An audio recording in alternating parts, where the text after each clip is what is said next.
बिस्मिल्लाहिर्रहमानिर्रहीम। अस्सलामु अलैकुम दोस्तों, मैं हूँ मिसेस ख़ान और आप देख रहे हैं इन्फो जस्ट इन्फो। सूरह अनकबूत कुरान पाक की 29वीं सूरह है। ये सूरह भी अपने अंदर बहुत से फ़ज़ाइल और ख़वास रखती है। ये सूरह मक्की है। इसमें 7 रुकू और 69 आयात हैं। इस सूरह में मुशरिकीन के कमज़ोर अकायद को मकड़ी के जाले से तशबीह दी गई है। इस सूरह में रहमत आलम सल्लल्लाहु अलैहि वसल्लम का ज़िक्र है और तमाम लोगों को हुज़ूर अकरम सल्लल्लाहु अलैहि वसल्लम की ज़ात से वाबस्ता होने का हुक्म दिया गया है और फरमाया गया है कि रहमत के तलबगारों को चाहिए कि वह मोहम्मद सल्लल्लाहु अलैहि वसल्लम के दामन से वाबस्ता हो जाएं, और अगर वो इस तरह नहीं करेंगे तो तबाही, बर्बादी और आखरत का अज़ाब उनका मुक़द्दर होगा। यानी कि मुशरिकीन को खुल्लम खुल्ला उनके अज़ाब से डराया गया है, उनके अमाल को सही करने का हुक्म दिया गया है। इस सूरह के फ़ज़ाइल बहुत ज़्यादा हैं।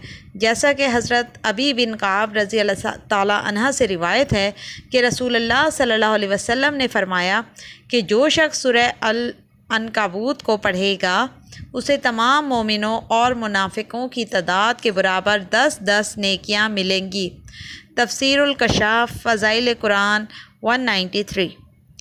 उसके अलावा अगर सूरह अनकबूत को लिख कर पानी में घोल कर पी लें तो हर किस्म के रंज व गम और मुफलिसी से निजात मिलेगी और दुश्मनों की साजिशों से आप महफूज रहेंगे। अगर किसी शख्स को या बच्चे को शदीद बुखार हो और उतरने का नाम ना ले रहा हो तो इस सूरह को पढ़कर इसका पानी दम करके 3 रोज़ तक लगातार पिलाएं। इंशाअल्लाह ताला कितना भी शदीद बुखार हो वो उतर जाएगा। जैसा कि आजकल डेंगू की वबा फैली हुई है, डेंगू, मलेरिया और किसी भी किस्म का बुखार अगर वायरल आ जाता है तो उस मरीज़ को ख़ास तौर पर सूरह अनकबूत का पानी दम करके ज़रूर पिलाएं ताकि वो शिफायाब हो। अगर किसी शख्स को शदीद गम और रंज हो और वो उससे निकल ना पा रहा हो तो उससे रोज़ाना इस सूरत को पढ़ना चाहिए, और अगर वो ना पढ़ सके तो उसके घर वाले पढ़कर इसका पानी दम करके उसको पिला दें।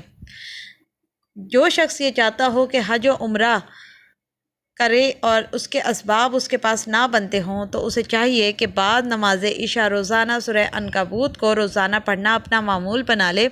इंशाल्लाह बहुत जल्द अल्लाह ताला सफ़र के असबाब बना देगा और वो हज या उम्रा कर सकेगा। अगर घर में बेचैनी, बेसकूनी बहुत ज़्यादा रहती हो, बात बात पे बच्चे या बड़े आपस में लड़ते झगड़ते रहते हों तो इस सूरह को रोज़ाना तिलावत करके पानी घर के चारों कोनों में भी छिड़क दें और तमाम घर वाले वो दम किया हुआ पानी पी लें तो इंशाल्लाह घर से बेसकूनी, बेचैनी और बेबरकती निकल जाएगी और घर में खुशहाली और सुकून और अमन की फ़िज़ा, मोहब्बत की फ़िज़ा कायम हो जाएगी। बच्चे या बड़े बाज़ औक़ात डर जाते हैं, किसी न किसी किस्म के खौफ में मुब्तला होते हैं, तो बच्चों या बड़ों को इस किस्म के खौफ और डर से बचाने के लिए एक ही सिटिंग में, यानी कि एक बार ही आप अव्वल आखिर 11 मरतबा दरूद शरीफ के साथ 7 मरतबा इस सूरह का मुकम्मल ख़त्म कर लें। सूरह अनकबूत को मुकम्मल 7 मरतबा आपने एक ही साथ बैठकर पढ़ना है और पढ़ने के बाद पानी पे दम करें और उस बच्चे या शख्स पर भी दम कर दें और पानी पे दम करके उसको पिला दिया जाए तो हर किस्म का डर और खौफ उस शख्स का, उस बच्चे का दूर हो जाएगा इंशाअल्लाह ताला। तो ये हैं सूरह अनकबूत के फ़ज़ाइल और वज़ाइफ और फ़वाइद जो कि आप आसानी से कर सकते हैं। कुरान करीम में अल्लाह ताला ने शिफ़ा रखी है, कुरान करीम में अल्लाह ताला ने हर मसले का हल रखा है, दुनिया और आखिरत की कामयाबी और कामरानी लिखी है। इसलिए कुरान पाक को अपना शौहर बनाएं, इसे पढ़ें, इसे समझें, इसके मुताबिक ज़िंदगी गुजारने की कोशिश कीजिए। उम्मीद है ये वीडियो आपको पसंद आई होगी। पसंद आई हो तो प्लीज़ लाइक और शेयर करना ना भूलिएगा। सदका जारिया के तौर पर हमारे चैनल इन्फो जस्ट इन्फो को सब्सक्राइब कर लें और ऑल नोटिफिकेशन को ऑन कर लें ताकि तमाम बेहतरीन वीडियोस आपको मिलते रहें।